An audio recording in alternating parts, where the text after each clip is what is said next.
What's going on, football fans? It's your boy Lolo. I am back under the stoop on a late night Friday night, Monday night. Oh my God, it's only Monday. I was hoping for happy hour.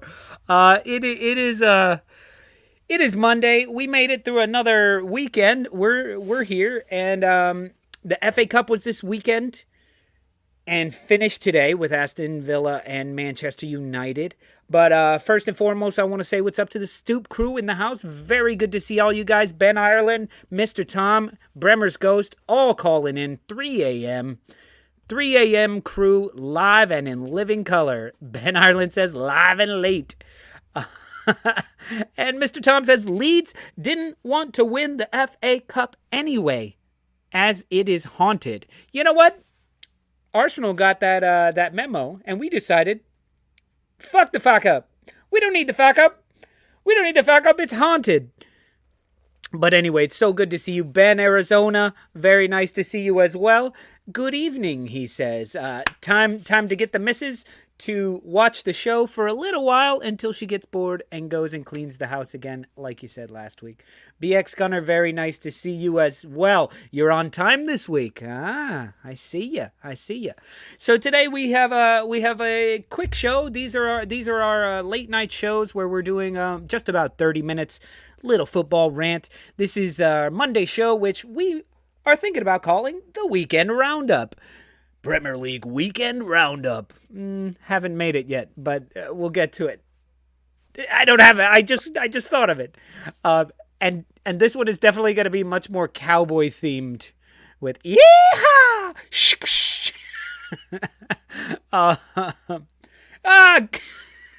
Sorry, I don't know if that's a good thing or a bad thing, Ben. But I'm glad you have us on the big TV. Anyway, it was a rough going for a few Premier League teams, as you can see behind me. Newcastle United, Arsenal Ununited. Hey, that's the Ben Arizona graphic you just put up in the hot tub. There it is. Oh, get me out of there. There's gonorrhea in that thing. Leeds United bowed out. They didn't want to be in it anyway. It was haunted. Burnley got knocked out. Watford got knocked out. And just today, Aston Villa got knocked out. Steven Gerrard was booed. Poor form, villains. Poor form. Stevie G has just shown up, and he's been doing some good work. You get knocked out by one goal by McTominay. Yes, it's always disappointing to get knocked out by or to lose to Manchester United, but fucking come on. Give me a break. Booing Stevie G. Get out of here. The only Stevie G you should be booing is the musician from the 90s. Before I bring my guests on today, don't forget to please, John, hit that like button, hit that subscribe button, and hit that share button. We only got a few people watching right now, so hit the share button. Hit up one of your girls. Tell them, hey, you should be watching this show. I'm watching it. Here we go. Let's bring in my lovely co-host. You know him. You love him. Mr. Mark. Get in here. What's going on, good people? You know, I'm just going to start right out and just with an immediate question. What happened? Last week, you're like, the silverware matters. All silverware matters. And today you're like, fuck it, I don't care. Is this an example of an Aesop fable? The unattainable is undesirable? Is that an Aesop fable? It's the fox and the grapes, man. I honestly don't think I know that one. Okay. Do you know our audience? Yeah, all right. Last week you got yelled at for saying adverse, which isn't that big of a word. Not at all, but like I said, we're all college educated here. We're all college educated. What's going on, Ben Ireland? Good to see you out there. The listen, Mark. Is haunted, Mark. No, it's not. It's not haunted. You just, we'll see next year. So let me explain this to you, Mark. Would I want to win the FA Cup? Absolutely. Like I said, it's a trophy, and it's the bigger one. It's out of the League Cup and the FA Cup. Like, yes, I'd rather win the FA Cup. Is it bigger than the Carabao Cup? Yes, that's the League Cup. I don't fucking know. The EFL Cup, the Carabao Cup. I hate saying the Carabao Cup because there's some fucking energy. Well, that's advertisement, right? It's like a drink. Yeah. The Carabao is like a drink. No. Yes, has anyone had a Carabao? Is it an energy Vardy drink? Is the only one who drinks Carabao. I haven't had an energy drink in 15 years. Back when I was drinking Red Bull and vodka. Ugh, did I know you back then? Did you have spiky hair? I had hair. Probably spiky hair with moose. No, with we caribou. We all did it. I used to have moose all the time. I did the Pat Riley back in the day. I've seen the pictures. I did the Pat Riley, dude. I had the helmet. My dad used to walk up and hit my head and go, all right. Yeah. Good. Mijo. TVR, nice. Tequila, vodka, and Red Bull. Jimmy. I didn't get that crazy. No wonder you don't drink anymore. Tequila and vodka. Ugh. Yeah. No. But listen, let me just explain, because you bring up a good point. Because I was saying silverware matters. It absolutely does.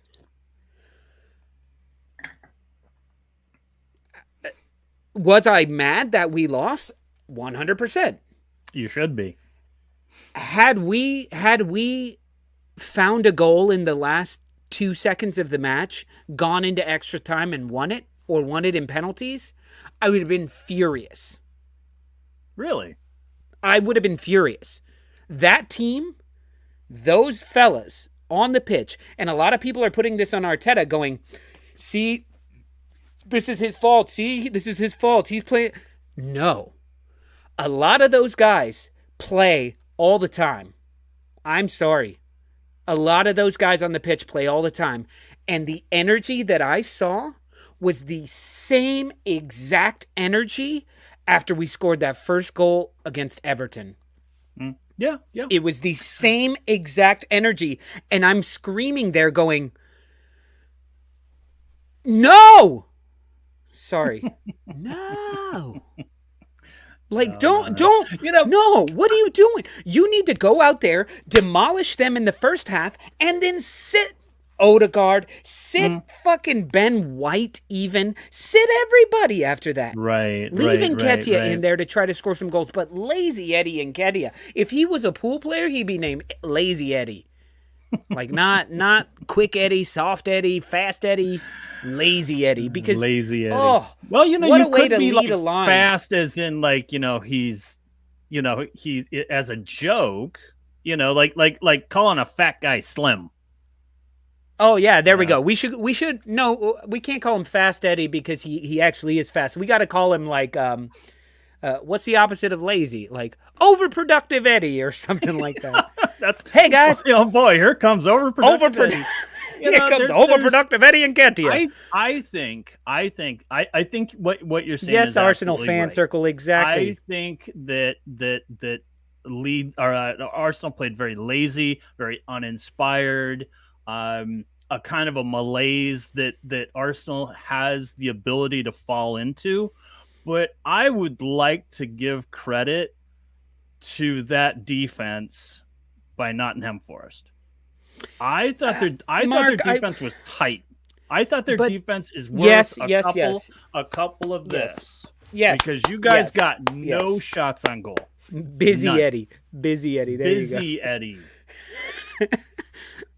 No, Mark, I'll give you a little clap because yes, the first half I think I want that team to get the clap. Nottingham Forest. Eddie the Eagle. Mark has the clap? No, I haven't had the clap. He doesn't want the clap. And there ain't no way I can get the clap these days. Oh, there's ways. You ride the subway in those shorts. In those, yep. And I get on. I have a seat and I just grind away. No, listen. I'll give them some credit for their defense, but it looked like an entitled bunch of twats playing.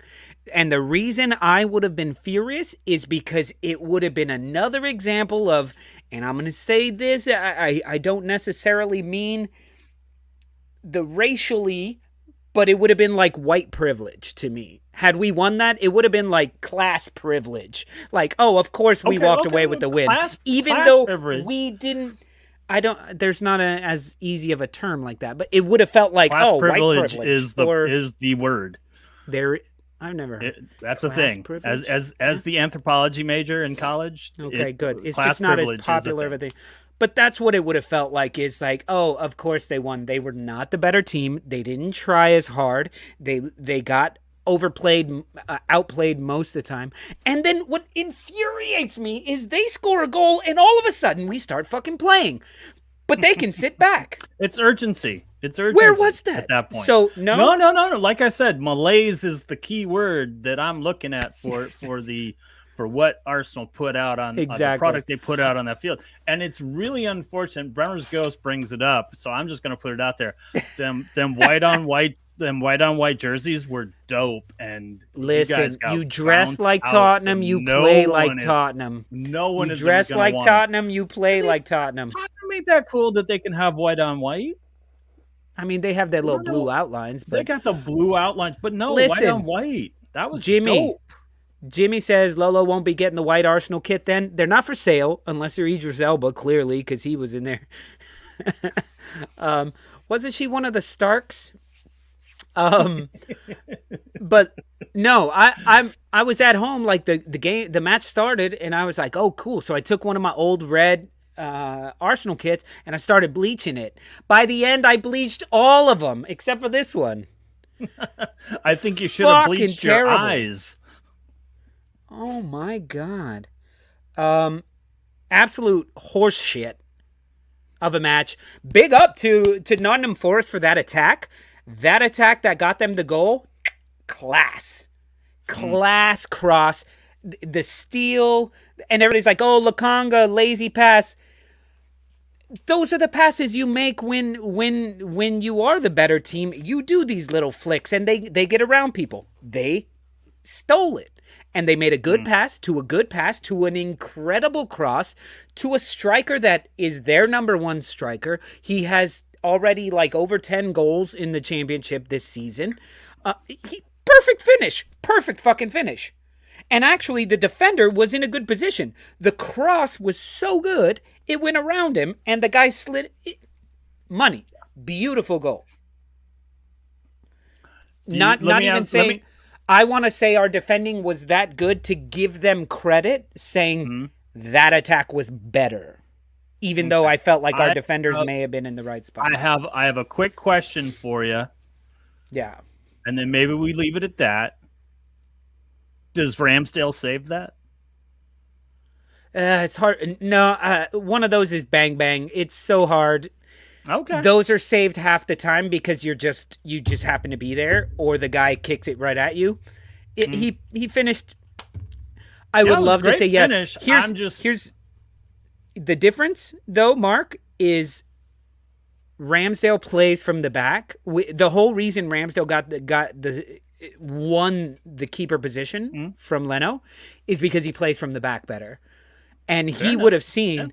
We kept trying to play from the back, and we couldn't even get it out. Ramsdale will launch it forward. Ramsdale will play a cheeky ball past people. So maybe, Lokonga, I just don't think is ready to be the main guy in those two CDMs.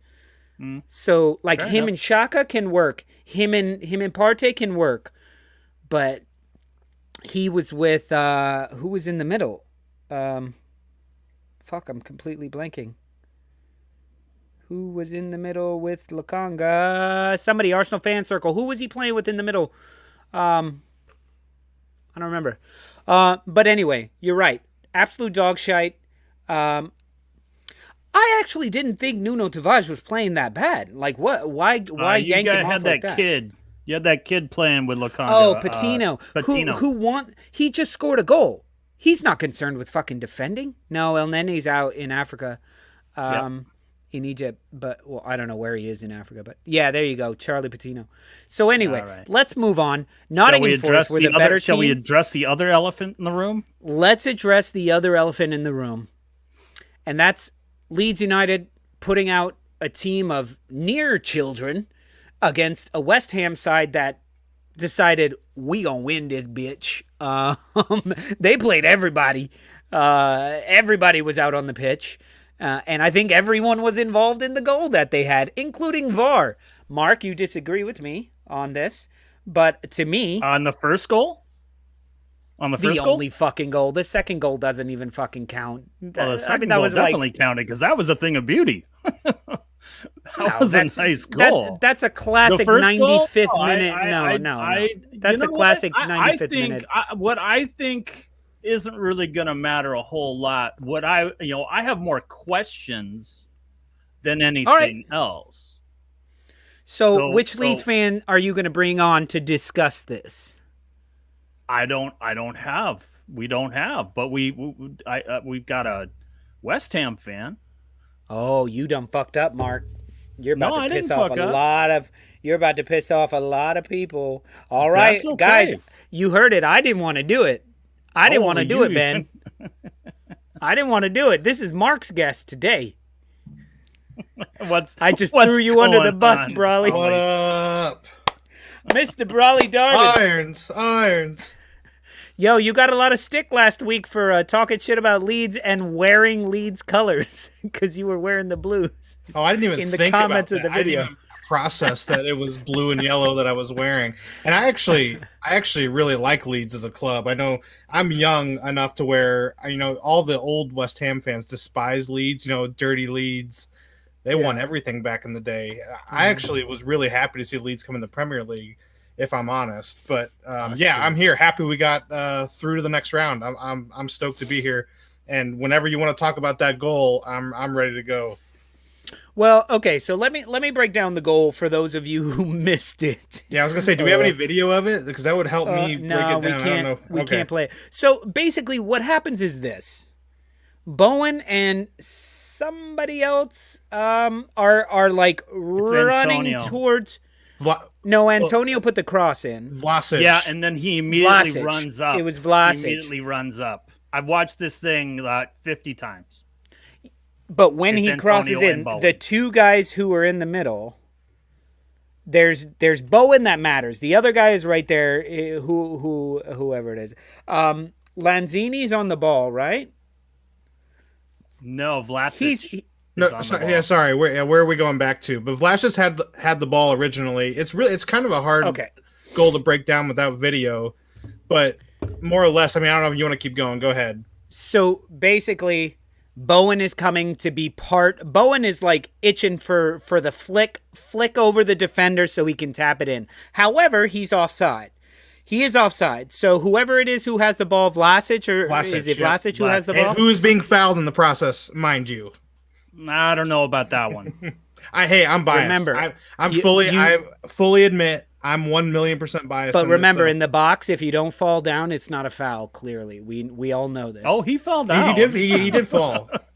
After he shot it. A lot of people fall down. Shot it. I mean, he didn't. Everybody's falling down. We've got people doing ballet dance out on the pitch at that time. It was silly. Absolute silliness.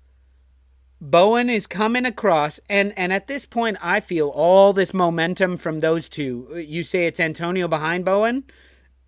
These two guys flying in, and they're both trying to stay onside, but then they're offside by the time Vlasic puts his boot on it. It gets blocked, it gets saved, but bounced around. As Bowen comes across You're missing a Melier's face. You're missing a key point. Tell me. And that's that Healed, who is on Vlasic, when Vlasic goes to strike, that ball is blocked because that ball doesn't go anywhere but into Melier, and Melier falls to the ground and spills it. Well, now he blocked it? Who blocked it? This is so hard to say. Healed. So Healed put a foot on it? Healed puts a foot on it. But that's Vlasic why that ball doesn't go anywhere.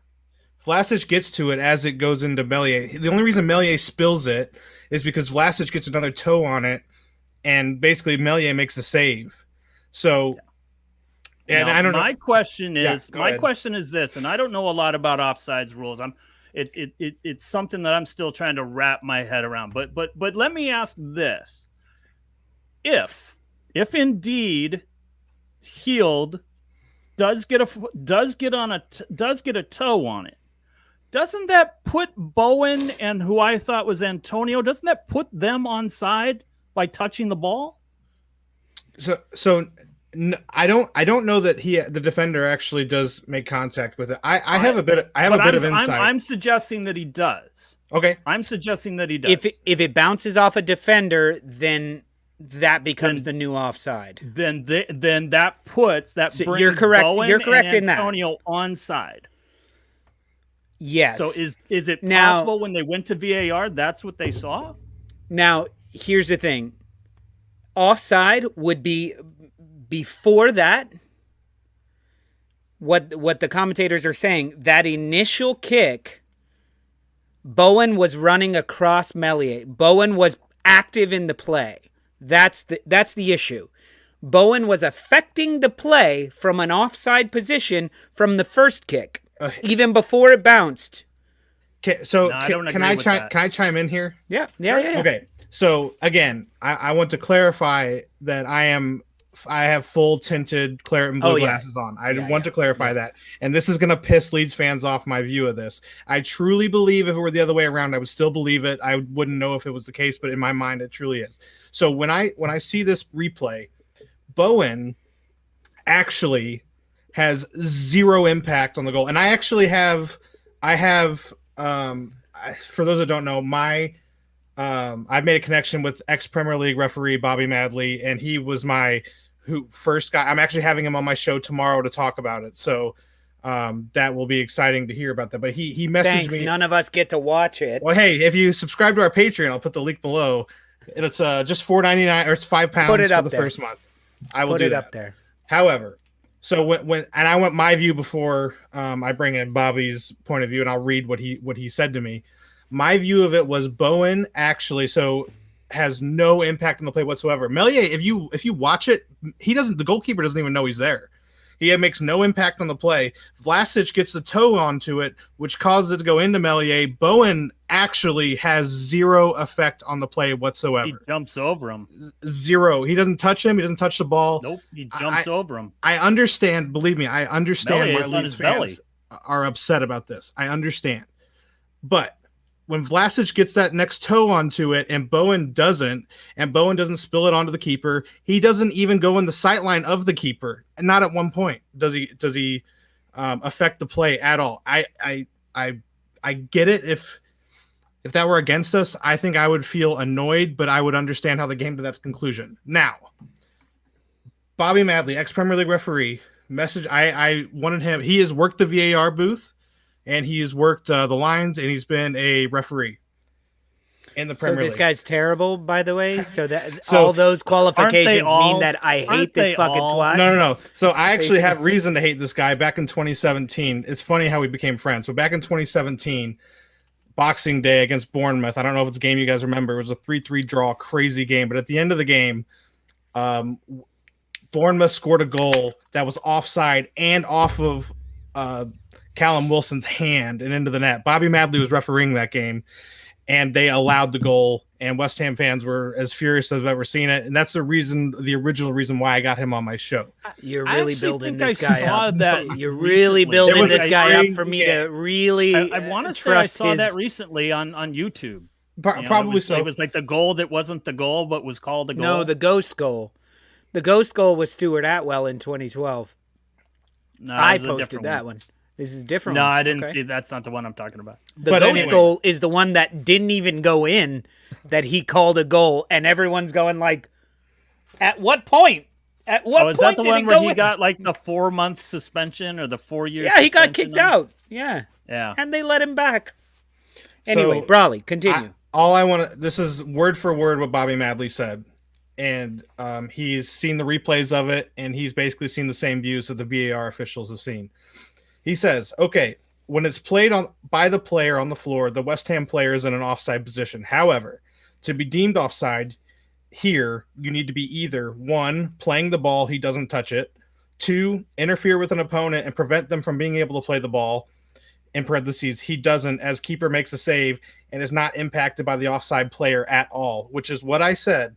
And 3, gains an advantage by being in that position. He doesn't. The shot is clean, and so is the save. So even though he is close to the ball and the keeper, he doesn't impact on that situation at all, and therefore would not deem to be offside.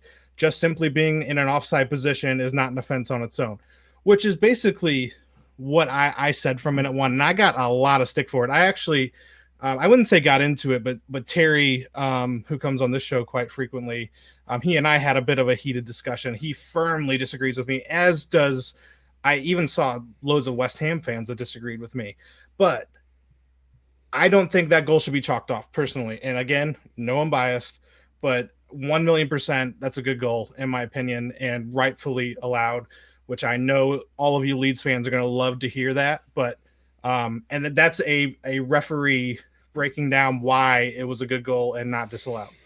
No, that's a good argument. And listen, me looking at it as a neutral, even though some Leeds fans don't believe that I am a neutral, but I have a lot of love for West Ham. I do. I have a lot of really near and dear West Ham fans. And it's like, come on, there's other teams we should hate more. So at this, I'm watching it and I'm going, that goal should not stand. He is affecting the play by the speed at which he's coming towards it. Don't start shaking your head. Hold on. The goalkeeper never sees him. Let me tell you my whole, and then Sorry, Mark, you go next, okay? The speed with which he comes in affects the save. So yes, he does save it, but the keeper. Bottom line, my brain watching it over and over and over and over again, yes, it's letter of the law. He is offside. He is right there in the line of sight. We have seen goals where there's somebody just standing there, but a goal from 20 yards out was kicked, and it's like, oh, he couldn't see. It's Man United. He couldn't see. David De Gea couldn't see. That's offside. This was so much more. So once again, it's more the consistency issue. My thing about it is, if you asked Meslier, honestly, son, did he affect you? No, because he had laser vision on the ball, and you know what he did was he made the save. It just happened to spill out. And, 8 times out of 10, 7 times out of 10, one of your defenders clears it for you.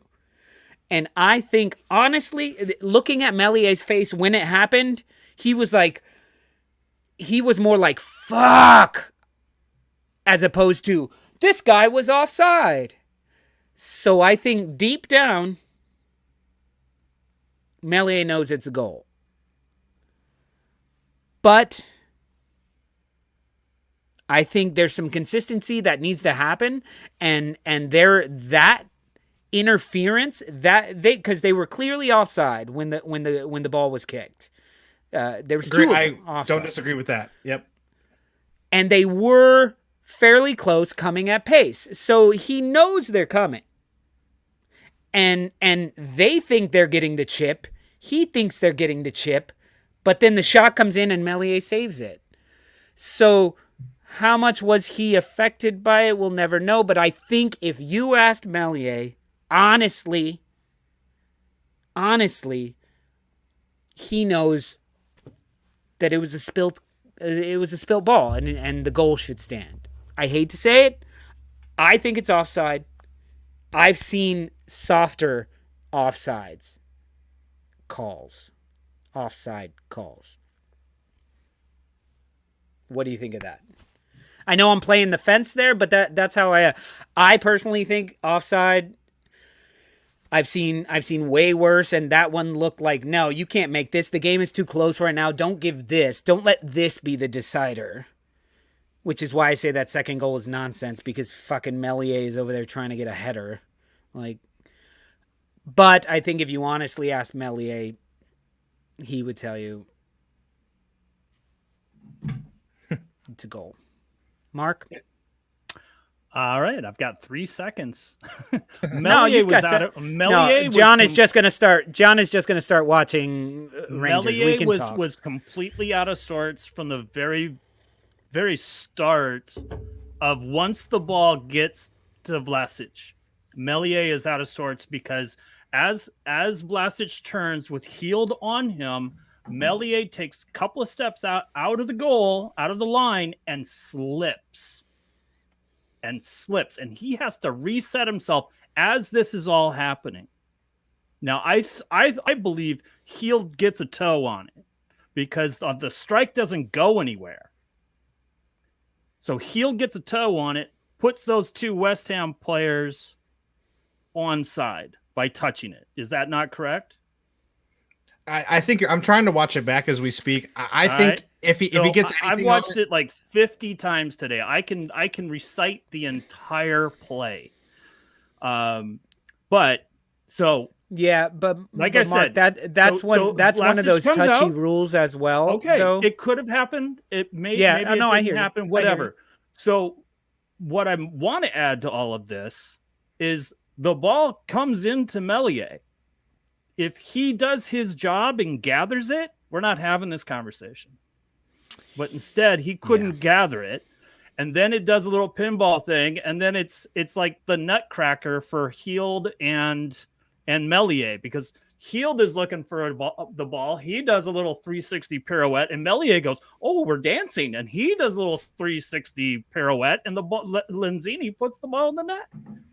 We had a couple of very lost defenders for Leeds at the end of that play. Yeah, Mark, I think you're being very harsh on Melier there because that's the play. Spill.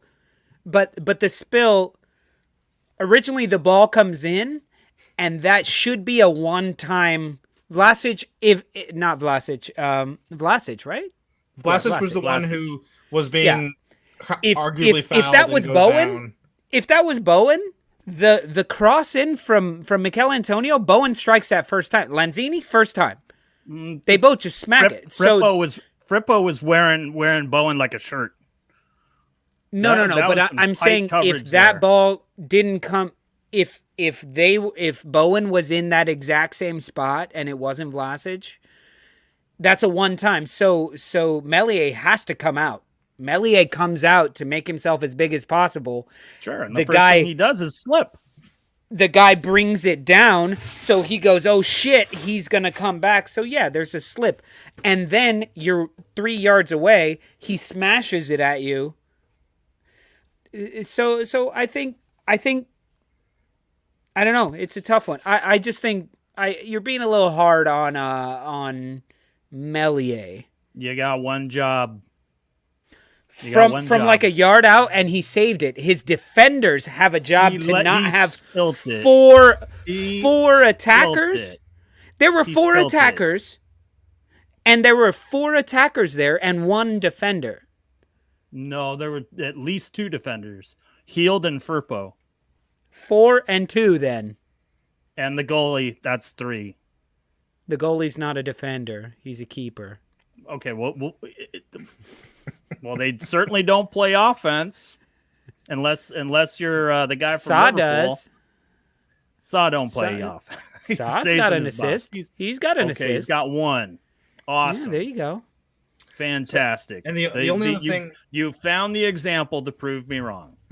The only other thing I wanted to say about Leeds coming there, they had almost 9,000 tickets, and they sold every single one of them. I know Leeds are massive. It was cool to see that entire end of the stadium being Leeds. They created a good atmosphere by the sounds of things. That was their first trip to the London Stadium. So you guys singing "You're Not West Ham Anymore." You sold your soul for this shithole, blah, blah, blah. You know, the only reason you guys are just now singing that is because you're 6 years late to the party. So we've heard this song for 6 years, so you're not hurting our feelings anymore. We'll take our league positioning in the London Stadium now. I think we're all pretty much content with that. I kid, though. It was good to see good support, and I'm sure there'll be 3,000 of them there on Sunday or Saturday for the league game, which should be good. And I'm sure the same people will travel back down, and it should make for a good game. I think it sounds like they're probably just still sleeping in their seats. So yeah, right. Is Firpo injured? Is he going to be out for? No, he's. I think he's fine. I he heard said Somerville's he was hurt. I read Somerville is hurt. Wait, Firpo was the one with the didn't he the go concussion? off injured? Yeah, the concussion, right? I think so. I'm mixing games. I'm forgetting. I think they had one guy suspended for the league as well that wasn't suspended for the cup, if I'm not mistaken. I could be wrong on that, but it sounds like Llorente and Tyler Roberts are suspended. So it sounds like they're going to be Tyler Roberts is injured though. Even more shorthanded for the league game this weekend, which sucks. But for them. You do bring up a good point because after you guys scored, I'm watching here in fucking Brooklyn. And all I could hear on the screen was marching on together, which is like, it's something that I miss from it. It's something that imagine you're a club that like gives up a goal, and in that's what I was getting on the Aston Villa fans. So yeah, you lose 1-0. Yeah, you're knocked out of the cup, but you weren't knocked out to Nottingham Forest. You were knocked out to Manchester United, arguably one of the biggest clubs in the world. Leeds give up a goal, and we can hear them audibly through the television cameras singing. Yeah, there's 9,000 of them. I mean, that's crazy. A huge allocation. And quick note, Rafinha did fucking nothing. Nothing. I don't know who you put on him, but Declan Rice. He did nothing. Yeah, it was Declan Rice 100%. Yeah. Do it again because you know he'll be starting. You guys are going to be facing a much different Leeds team. Yeah, probably. I think they're going to man mark him the entire game with Rice. If I'm correct in saying that, because last game, he absolutely tore us a new one. Yeah. And we got lucky and scored 2 late ones and ended up winning the game. I think you're going to see either Declan Rice or if Moyes gets bold, throw Mark Noble in there. I don't think Noble can keep up with him. I think it'll be Declan Rice that stays on him for 90 minutes. Isn't Mark Noble your accountant? Yeah, pretty much. Yes, probably. He probably does a bunch of things. You see him come out on the pitch, and he's just got like the side part. He just looks like he's about ready to do your taxes. Yep, absolutely. Love Nobes. The one team that actually showed up, Wolverhampton, actually scored a bunch of goals. Daniel Podence with a brace, right? It's very nice to get to to stoppage time and not be like clenching every muscle in my body, thinking that well we're gonna blow it. But no, I think what we're seeing is look, does the FA Cup matter to Bruno Lage and the Wolves? Probably. I don't know, but playing a Sheffield United, it seemed like they were experimenting. Not nobody, by the way. Not nobody. I didn't say they're not nobody. I know. I'm saying that. Arsenal lost to nearly nobody. Nottingham Forest used to be giants. It's I know, been one of those things that I've been saying. So did Wolves. As of late, is that the Wolves, they are dynamite in the back, and in the mid, they're holding their own. They're holding their own in the mid. Sounds hot. They're bossing the mid a little bit. Boss in the middle, dynamite in the back. And got this a little game, up top. A lot of baby oil. You gonna let me? She let she me looks be hot. happy about my team, or are you just gonna? Talk You're making her sound sexy. Well, the Wolves played sexy. They scored 3 goals. They had a brace, but what I'm liking is that we're seeing Bruno Lage work on the final third. Where he's got, I saw a lot of service going into Jimenez once he got in. They were actually really working to get the ball to him. Odin's healthy makes such a difference for our team. And Silva, what'd they give him? They gave him a pill before he went on the pitch, because that was the best I've ever seen Silva, the 35 million pound man, ever play. It was next Ronaldo. Like, I don't know anything about who's the next Ronaldo. No, that's what it said when they signed him. I want him to be the next Fabio Silva. I Listen, want him Mark, to make a name for himself rather than somebody else. But if we can continue making strides, watch out for us in the second half of the season. Mark, it's a very good sign. I think I got a yellow card for going to 40 minutes. John, go ahead and watch the Rangers. Brawley's not watching him. I can see the reflection. So he gave a yellow card to somebody else. He gave me the yellow card because I'm saying that the Wolves are worth a shit. That's fine. I'm watching on the Stoop on my iPad. All right. Oh, you got us on the small TV. Yeah, good. So now we got 10 viewers. Oh gosh, no, 11. Right. Carry on. Listen, the people who are singing Bruno Lage's praises have been saying he's being very he's starting from the back and moving forward, and he's not moving forward until he's done. And so he focused on the way back, and he got saw. I told you, I thought that was a bad move. No, I was wrong. Then he went like Connor Cody. Who do we need? How can we support this? How can we support you? And he's moving forward. And finally, and Cody said, "Let that Max Kilman kid play because he's good." And you guys have like 8 matches, giving up 2 goals. Yep. To like 5 of the biggest clubs, I think. And so now it's time to move forward. And one of those goals was a penalty on a bullshit handball. On a bullshit call. And the problem is you've only got 3 goals for in those times. Well, so we got 3 goals yesterday.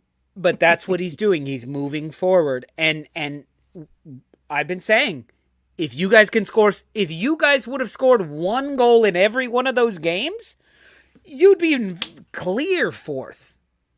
Yeah, you would be easily in 4th. Well, I don't know. But you haven't been able to score goals. Yeah, I don't know about if we would easily be in 4th because that's just a lot of that's a lot of extra points. That's a big if. That turns 4 draws into wins. I don't think we beat Liverpool. We should have drew Liverpool and we should have drew Chelsea. All I'm saying is you score 1 goal in each of those matches. You had 4 0-0s. You had 2 1-1s. Yeah, I'm aware. So that's 2, 4. It's like 12 extra points. And where does that put you on the table? That's what I'm saying. It would put us 2 points ahead of you, but and we're 4th place. A lot of dominoes have to fall, to. I'm just saying, Bruno Lage is going in the right direction. He's moving forward. That's what I'm saying. Moving forward in the pitch. I think that he is now. Obviously, obviously the back 3 is solidified. The midfield looks. Now, what happens when Tottenham takes Traore? Our mid not going to happen. Midfield looking very, very strong. We're holding our own against some really good midfielding teams. And now we saw Bruno a little tweak and a little play on the front, on the final third, and I liked what I saw. And if we can see more of that, especially we get Southampton up next, we can continue to toy because we're not going to lose to Southampton. Yeah, Now let's just listen. Let's just remember 3-0. Sheffield United, yes, it sounds Premier League championship, but when Sheffield United was in the league, they were stronger at defense than they were at offense. So they didn't ship in a shit ton of goals. So it's not like it's super easy to score against them. Anyway, guys, we are way over time, but it's been really fun talking to you. Thank you for calling in, Brawley. Hey, I'm glad to be here. Sitting through that last session of Wolves Sheffield United. Oh, you're totally good. Can I say one more thing really quickly? Yeah. By the way, something that was, and this doesn't have to be long. You guys don't even have to chime in if you don't want to. But this whole postponing games because of injured players in AFCON is horseshit. And Liverpool, if they faked positive tests, They should get absolutely hammered for it, and I'm sick of that shit. I'm tired of it. It's a conflict of interest. There needs to be independent testers. I've said it this whole time. It's a conflict of interest in positive cases. It's only they're only coming up positive if you really want them to come up positive for certain teams. So I am sick of it. I'm sick of Jurgen Klopp. He pisses me off. That's all I want to say. Can I chime in just real briefly? So okay. They were found to be false positives. Multiple 10. So okay, that's really not my point. My point is this: when did they find out that they were false positives? That I don't know. Did they find out right away? I don't know. And so if they did find out right away that these were false positives, and they fielded a team against Arsenal and played, and those false positives turned out to be positives. You know, that's the alternative that we're talking about. Then that just spreads it even more. Well, here's my the thing, guess though. is that the league policy is the following: a false positive is a positive. I'm saying they're faking the false positives. They don't know that it's a false positive, guys. You don't get it and go, "Oh, I got a false positive. Awesome." No, I know it's a false positive. So what are they supposed to do? I'm saying they were never going to be negative. They were always going to be positive tests. Okay, so they want these players to get ruled out, and then therefore have the players available at the rearranged fixture, so they can have a better team and field a better team. Then that's my thing. So my question is this: who handles the testing? It's a great question. They're not independent though. I believe they are the team doctors who handle the testing, which is why Liverpool are being investigated. Are they being investigated, or are they being asked to be investigated? Yeah, no, I haven't don't seen. know. All I've heard is that they could be, and Arsenal wants them to be investigated. Arsenal clubs, as a club doesn't give a shit. It's the world that wants it.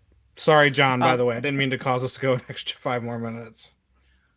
No, but this is a big thing. No, and you're totally right. It should not be on each. It should not be on each team to provide the testing. To me, that's like, there are no steroids allowed. You will need to test your players, and no one else will test them. Right. Well, Sammy Sosa and Mark McGuire play for my team. Tom Brady. He doesn't. Tom Brady's so. Are you kidding me? He's so roiding. He's so right. You don't get to be 45 years old and perform like that. Do not make me talk about Tom Brady. Oh. Did Areola have a good game? Yeah, I thought he had a good game, Mr. Tom. Should be our number one. The thing is, here, Mark, you're saying, okay, he got a positive, so you play it like he got a positive. How could you play it differently? I don't know. This is a huge thing that deserves more time than us just injuries. No, I totally agree. I'm just saying. I just want to know what is the alternative. What was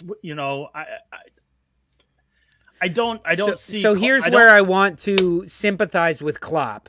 He shows up for work. Everybody takes their tests. Oh shit, 10 of us are positive. Well, we got to submit the report. The next day, we tested again. Oh, we're not positive. Okay, well, what do we do? Well, you're still in a 10-day quarantine, so chill out at home. The next day, they test again. Well, we're still positive. Well, we're still negative. Well, you're still in a 10-day quarantine, so don't go.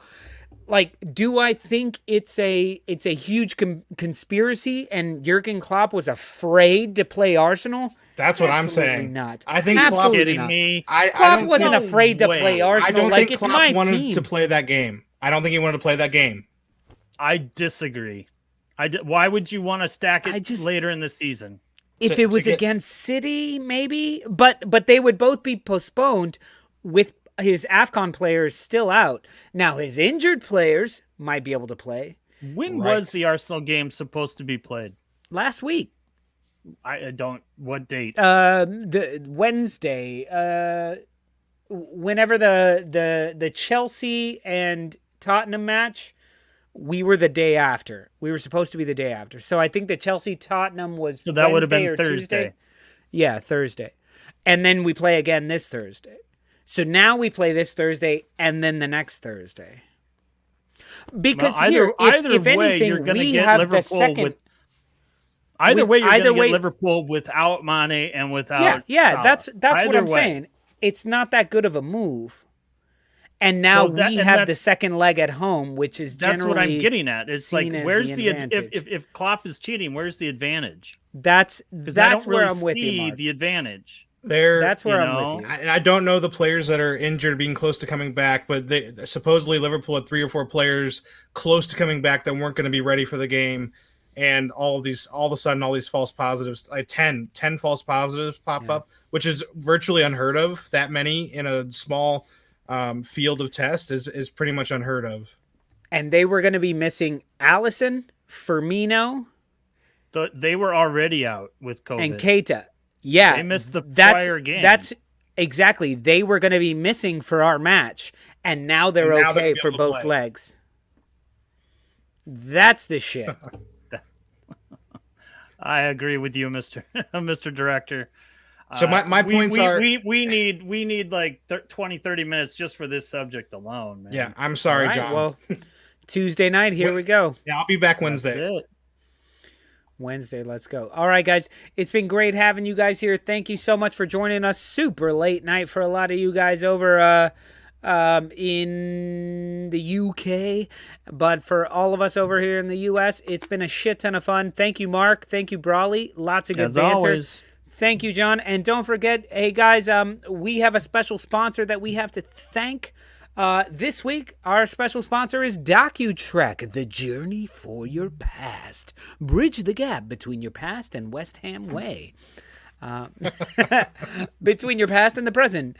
Docutrek can help you as a U.S. citizen research your history and get you your passport to another country. So if you have Italian grandparents, Docutrek can get you an Italian citizenship. I told you, John, I would mess that up. I told you I'd mess it up. Ciao. Ciao. Ciao. Peace. Good night.